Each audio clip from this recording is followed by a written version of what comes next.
On today's show, we get you set for the second last game of the regular season. The Bucks and the Grizzlies at Fiserv Forum, and some familiar faces are not going to be out there for the Bucks. That's because they've locked in the number one seed. Also, some post-game reaction to Wesley Matthews, who really has followed through on the principle of staying ready on the bench and was excellent against the Bulls. Remember when the Bucks at the start of the season said they were going to defend the three-point line better? Let's find out whether they actually did it in the regular season. I've got the numbers. You are Locked On Bucks, your daily Milwaukee Bucks podcast, part of the Locked On Podcast Network, your team every day. You are Locked On Bucks. My name's Kane Pittman. You can see and hear me on this show Monday to Friday, and also find my work over at ESPN. Today's episode is brought to you by FanDuel Sportsbook of Locked On. Make every moment more. Visit FanDuel.com/Locked On today to get started. As always, we thank you for making Locked On Bucks your first watch or first listen of every single weekday, and now pushing through into the weekend because it is basically playoff time. 2 games of the regular season to go. The Bucks are locked into the number one seed, and Locked On Bucks is exactly where you're going to get your daily news on the Milwaukee Bucks. We thank you for joining us. We thank you for subscribing, liking, commenting on YouTube in particular to really boost the show up so more people can find us and more people can get engaged in the debates. I was getting into it with a number of people yesterday, some stuff around Khris Middleton and this right knee soreness that just will not go away, and as currently stands is presenting a lot of concern, let's call it that, from Milwaukee Bucks fans. So we will get into that, but just want to say it again. We thank you for all your support for this show. It continues to grow. As we said, the hope, the push is to get to 7K subs on YouTube before the postseason begins. Before game one, you've got about 9 days to get it done. We need about 480 more subscriptions to get to 7K, but we know the show is going to take off through the postseason. So thank you to you all. Of course, it's free to do so, so we appreciate it. The injury report for this game against Memphis, not really a surprise. The Bucks don't have a lot to play for right now, but they absolutely have a lot to lose in terms of personnel. So Grayson Allen and Pat Connaughton, we know that they're already out with the ankle injuries. Giannis is going to take a night off with right knee soreness. Nothing new there. We know that he carries things throughout the season. The hand, the wrist is obviously there as well. Brook Lopez and Drew Holiday. You love to see those guys there. Their names on the injury report with just rest next to it. Put your feet up, boys. You've done the hard work over this last week, over this really tough stretch in the schedule. So go get yourself a breather. And then Khris Middleton. Now, this is the one that is a little bit of a concern, the right knee soreness. He's been carrying this throughout the season. Just a couple of points I wanted to make on this before we move on, because ultimately it's all speculation at this point in time. But a great friend and the founder of brewhoop.com and longtime voice of the podcast, Frank Madden, did tweet this out that it was actually his left MCL that he hurt last postseason, and he's been dealing with this right MCL soreness right throughout the year. Is that some kind of compensation with the left MCL that's been aggravated?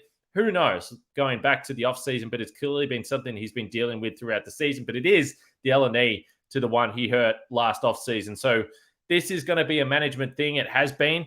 We're hoping that he didn't actually do any damage, but we haven't heard anything yet. The one thing that I would say, and this is just me, as usual, being the ultimate optimist for this show, he looked really sore when he first pulled up. And then as that 6-minute stretch went on, he did look like he was freeing up and looked like he was moving better. Now, I'm not going to sit here and say he looked great, but he did look like it was getting better. But given the state of the season and where the Milwaukee Bucks are, we should know by now that this Milwaukee Bucks medical staff takes zero risk, particularly at that point of the season. They understand how important he is for this team. So that's how I went to sleep last night, crossing my fingers and hoping that this was just pure precautionary, get him right, 10 days, do what he needs to do rehab-wise, and then get himself tuned up and ready to go for game one of the postseason. That is certainly the plan, and we'll hear from the Bucks more in the lead up to that, and hopefully we don't get any bad news, because let's be honest, we still have bad nightmares from last year against the Bulls in a game in April. So just some terrible deja vu there for Khris Middleton.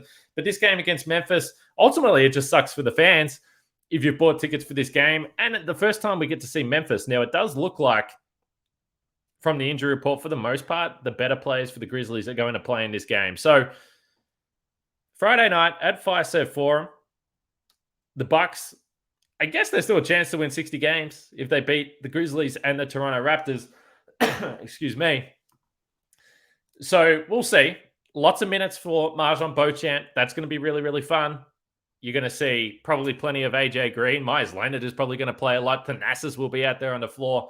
So maybe I'm too much of a sicko, but I will be watching every minute of this game, and I will be absolutely loving it. And even though it's the weekend, if something crazy happens, you know that there'll be a post-game show as well. So it is going to be fun to see some of these other guys get an opportunity. So as I pointed to, I want to get to some of the big numbers regarding the defense for this team. At the start of the year, the Bucks came out and publicly said that they are going to try and limit the amount of open threes that teams are getting, try and shut down a little bit of the overhelping, trust the defense one-on-one a little bit more.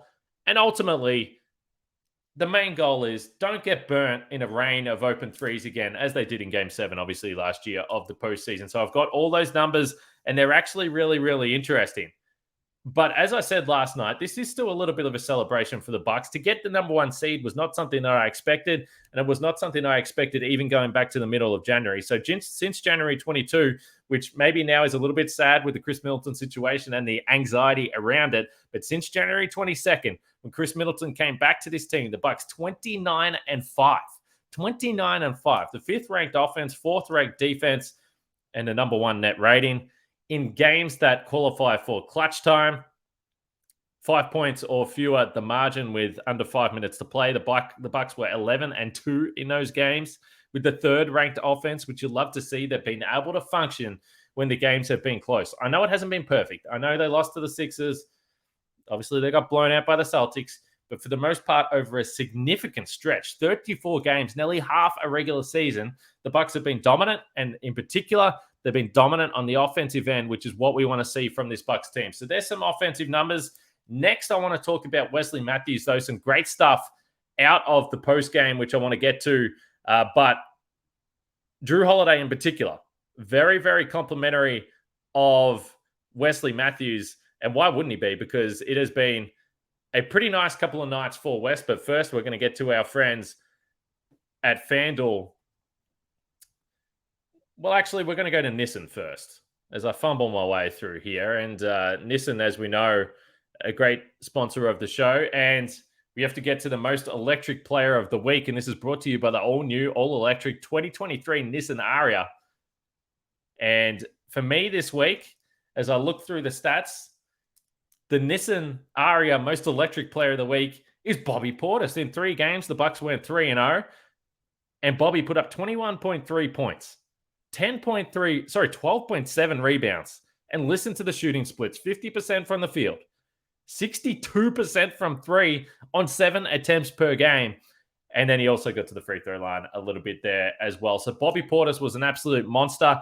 And he even had a couple of blocks, which reminds me about the Nissan Ariya, because the Nissan Ariya is all about duality. And that's what Bobby Portis did on the basketball floor on the offensive end. Brilliantly fierce on the defensive end with those big blocks. Fiercely elegant. The 2023 Nissan Ariya packs Pintier punch, Pintier seat power, and premium intelligence all in one EV. The all-new, all-electric 2023 Nissan Ariya.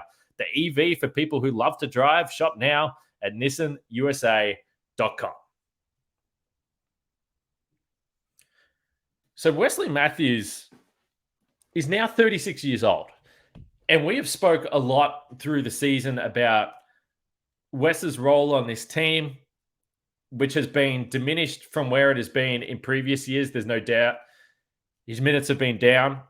And we figured that a lot of it is resting him for the postseason. Or that was the optimistic view, that the Bucks were just resting Wesley Matthews for the postseason because they know what he can bring to table at a later date. Wes played 30 minutes versus Chicago, and then he played 29 minutes the night before against the Washington Wizards in a back-to-back.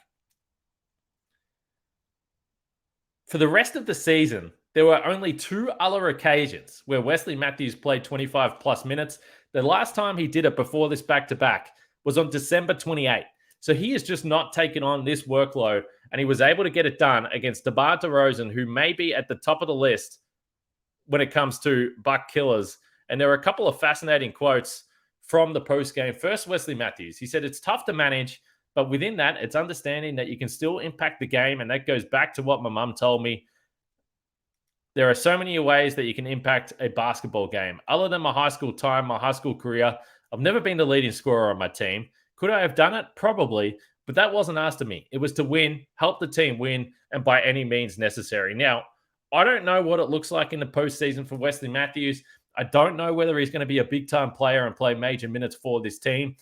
But I've trusted Matthews in the past defensively. He's done a great job. He just does such a great job of closing the airspace and playing physical defense without fouling against some of the more dangerous players across the league. And Drew Holiday, who was extremely complimentary about Jay Crowder just a couple of nights ago, had this to say about Wesley Matthews' defense on DeMar DeRozan and the physicality. He said, if he wasn't doing that, he wouldn't be him. I think the way he does that little yak, that little quick hands is amazing. And I think I got quick hands, but he might have quicker hands than me. The angles that he takes, because it's not a foul, it's a lot of ball. And for him to be able to do that and him not to be playing every single night and having those reps and just coming in and being ready and being able to do it is amazing. So as we've broken down what it looks like for a postseason rotation, I think that we've generally viewed that guys like Pat Connaughton and Grayson Allen are a little bit more dynamic for this team. But obviously we hope that Khris Middleton is going to be there when it really gets down to nut cracking time. We hope that Joe Ingles continues to thrive as an offensive option to generate offense in the half court. And then the other big part of this is that Brook Lopez is playing offensively at a level that he wasn't close to, well, really he hasn't been close to throughout his entire Milwaukee Bucks stint of the previous 4 seasons. But last year when the Bucks played the Boston Celtics, he also wasn't healthy. He had just come back from pretty major back surgery, missed almost the entirety of the regular season. So if I'm looking for reasons why the Bucks are a little bit different this year, defensively, yes, Lopez is a big help. You add in Jay Crowder. We'll see, what a guy like Wesley Matthews can bring to the table. But I think offensively, in the past, and it's not to say that Grayson Allen can't have big moments, and it's not to say he can't have big games, and the same goes for Pat Connaughton. Unfortunately, both of those guys are dealing with the ankle right now. But I do think, even if you bring Khris Middleton back, and I think at this point it's clear to say that he's not going to be at 100%, that's okay. I think he still needs to start because I see these people come in the comments and they're like, just play Khris Middleton off the bench. That can't work because Khris Middleton, even a diminished Khris Middleton, takes extreme attention from the opposition defense that almost nobody else has in terms of a perimeter shot creator. Yes, Drew Holiday can make those shots. They've got a bunch of shooters around, but Khris Middleton is the cook when it comes to half court. He can get to that mid-range. He can step back from 3, and he's a game winner. I know people sometimes have short memories, but the Bucks ain't winning a title without Khris Middleton, and he's consistently, night in, night out, big shots in that championship run. And that's why I think the Bucks do need Khris Middleton back in this team. But I have got a little bit of faith that the evolution of Brook Lopez, and particularly the focus on scoring in the paint and scoring from 2-point range, he can go to the push shot. He's got a little hook shot. He's got a fadeaway jump shot. He's just so versatile. That helps boost the half-court offense. Joe Ingles, with his ability to facilitate in the pick and roll and feed Brook and also feed Giannis, but not to mention, he's not afraid of taking 3-point shots. I've got confidence in Joe Ingles in the postseason. So I think that the Bucks, the defense is going to win these team games. But I think that the way the offense has progressed with the added personnel for this team, I think it puts them in a better position to have success, maybe against Boston. And I can still see that series, even at full strength, going 7 games. But I think the Bucks are in a slightly better position, maybe more than slightly. I'm a little more confident than that. I think they're in a significantly better position from the offensive end. Remember last year against Boston, despite the 3-point defense, which we're going to get to in just a second, the Bucks' defensive rating was 97. That is beyond elite. They were unbelievable defensively. Unfortunately, they ran out of gas towards the back end of that series against Boston and didn't make it through. But I think it is time to talk a little bit about the defense. And I think these numbers are going to be really interesting and really intriguing for Bucks fans that have perhaps been wondering how the 3-point defense has held up so far this season and what it could mean for the playoffs. But first, let's talk about our friends at FanDuel. The NBA playoffs are here, and now is the perfect time to download FanDuel, America's #1 sportsbook, because new customers get a no-sweat first bet up to $1,000. That's bonus bets back if your first bet doesn't win. Just download the FanDuel Sportsbook app. It's safe, secure, and super easy to use. I went through some of these awards on yesterday's show, but I'm going to do it again. In my opinion, Bobby Portis, 6th man of the year at FanDuel. He's the third favorite at plus 6,500. Malcolm Brogdon, old friend, plus 230. Second favorite, Emmanuel Quickly, really the hot favorite when it comes to that award. If you go to Defensive Player of the Year, Jaren Jackson Jr. has taken over Brook Lopez. I don't know what Brook Lopez did to go from favorite a week ago to now second favorite. Bizarre to me. I think Brook Lopez is a Defensive Player of the Year, but he's plus 135 at FanDuel. And then when it comes to MVP, they've crunched Joel Embiid in. We've debated this a lot. We might have another MVP debate in us, but Giannis right now, plus 1,200 at FanDuel. So you can go and check it all out. Don't miss your chance to get a no-sweat first bet up to $1,000 in bonus bets back when you go to FanDuel.com/lockedon. That's FanDuel.com/lockedon to learn more. Make every moment more with FanDuel, an official sports betting partner of the NBA.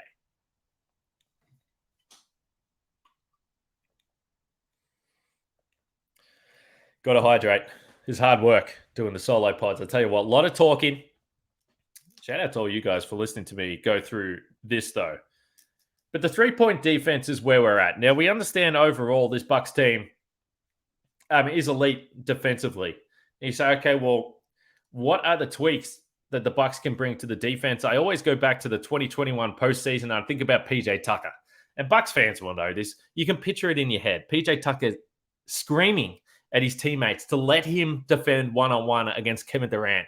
Do not help. Stay at home. Kevin Durant is so smart that if you come with the double, he's going to flick it to the wing, and then it's either an open three, but then the Bucks get into rotation, extra pass to the corner, wide open three, game over. We've seen that story enough with the Milwaukee Bucks, and we didn't want to see it again this postseason. And if you go all the way back to the preseason, Charles Lee was coaching in the preseason, and he let it slip a little bit that, we want to defend the three-point line a little bit more. And we laughed about it on this show because we said, there is no way that Mike Budenholzer wanted to reveal that to people. That's not the way they operate. Bud ended up being sort of coaxed into answering questions about it. And he kind of just hinted that this was a goal for the team. Defend the three-point line a little bit more. So I've got some comparisons because certainly at the start of the season, the numbers were pretty good. But how did it end up at the end of the regular season? 2 games to play, I understand that. But let's take a look. So last year, the Bucks gave up, and this is regular season, gave up more wide open three-point attempts than any other team in the league. 20.3 wide open three-point attempts they gave up. They gave up 16.4 open three-point attempts. So on a nightly basis, the Milwaukee Bucks were giving up 36.7 open threes a game, and 36.7 was of a total of 40.6 per game. So essentially, if the opposition was shooting threes, they were open threes against the Bucks. So keep that number in your mind, 36.7 open threes a game. This year, that number is 30.1. So that number has dropped by 6.6 open three-point attempts per game. The Bucks have cut back on those open three-point attempts. That is a fantastic number, and that is exactly what the Bucks would have gone into the season and wanted to do, and they would be happy with the progress. There's been some nights here or there where it hasn't been great. That's going to happen over 82 games. But those numbers over the bulk of the season, that is reason for optimism. The total three-point attempts from the opposition has dropped from 40.6 per game down to 34.1. That is even better. 34.1 three-point attempts per game is manageable. Now, we saw again the Boston Celtics. They can present some serious problems. And if the Bucks get into a series against Boston, that's when this quote-unquote new defense is really going to be tested. And you might ask yourself, well, if they really cut back on the three-point attempts, has this impacted the overall defensive rating? Marginally. last year the Bucks had the 6th ranked defense, which is unbelievable in itself, considering Brook Lopez wasn't there. So last year, defensive rating 111.1. This year, it's 110.5. We know offense has continued to spike, so there is, going to be some changes there. But overall, the defensive rating is kind of similar. They are giving up more points in the paint this year. That might be a result of the fact that there isn't more bodies packing the paint, but I think it's a great trade-off. They're giving up 6 more points, well, not even 6, 5.5 more points in the paint this season. But again, they're cutting down on over 6 wide open 3-point attempts. To me, that's a trade-off because the number of points in the paint this year at 49.2 is still top 10 in the league. So they've still got an elite paint protecting team. They've got arguably 2 of the best shot blockers in the league, or in my opinion, the best shot blocking duo in the league in Brook Lopez and Giannis. So there is still a massive intimidation factor when it comes to opposition teams getting in the paint. But now they're also not shooting as many threes. So overall, I just wanted to go through those numbers because I think it's a great look for the Bucks. I think it's reassuring if you're a Bucks fan and you're wondering where this defense has gone, and you still obviously have anxiety about the open threes that the Bucks have given up in the past. So that is some really good stuff over a large body of work. The Bucks came into the season with a plan, and for the most part, the data suggests that they have followed through on that plan. And I think, again, it comes back to having veteran teams that, for some other teams, this might take half a season, maybe a full season to work through, okay, how do we want to play defense? And then all of a sudden you're starting to overcompensate. So you're guarding the 3-point line, but you're leaking points in the paint. The Bucks have been able to have the best of both worlds and then have the best defense in the league overall. So you love to see it. The defense is how this team is going to win a title. We'll see how it all pans out. And one last little number that I found interesting, you might be wondering how the inclusion of Brook Lopez on this team has impacted Giannis from a position standpoint. So last year, 32% of Giannis's minutes came at the 5 spot per cleaning the glass. This year, right back down to 16%. We understand Giannis at the 5 is still an absolute weapon for this team. They will, without doubt, close some postseason games with Giannis at the 5. But again, over the course of a regular season, not putting that wear and tear on his body, considering that we already know he's working through some stuff, I think you've got the best of both worlds there with Giannis and limiting that time with him playing at the 5. So some really fun stuff on today's show to wrap up the week. Let me know your thoughts on Khris Middleton. Continue to send your comments in the YouTube stream. How are you feeling about Khris right now as we get around a week and a bit away from game 1 of the postseason? Wesley Matthews, does he have a role to play for this team when he gets to the postseason? Does he fit in the rotation? And then overall, the defense. Has the trust come back? Do you trust the Bucks' 3-point defense and defense overall when it comes to the postseason? Plenty of fun stuff to talk about here. Like I said, if something crazy happens in this Memphis game, I'll do a post-game show. What else have I got to do? But after you're done with Locked On Bucks, make sure you check out the Locked On Game to Game podcast. Every game, every recap, stats, scores, news, info, analysis from all the Locked On hosts around the network. That's Locked On Game to Game on your Locked On NBA feed. Make sure you check it out. It is a cool show. You even see my head on there if you haven't seen it enough. Like I said at the start, subscribe, rate, drop a like, drop a comment, do all those things because it really, really helps us. And anyone that's got on the YouTube channel before and dropped a comment, you know I'm active. I'm checking it every couple of hours and I'm trying to get into debates. And I don't care if we disagree. That's what this show is all about. If we disagree, we're only talking about basketball. You don't have to agree with me. You can say I'm silly, call me a fool. It doesn't worry me. We're having fun here on Locked On Bucks. So we will catch you next time. Thanks for spending the day with me.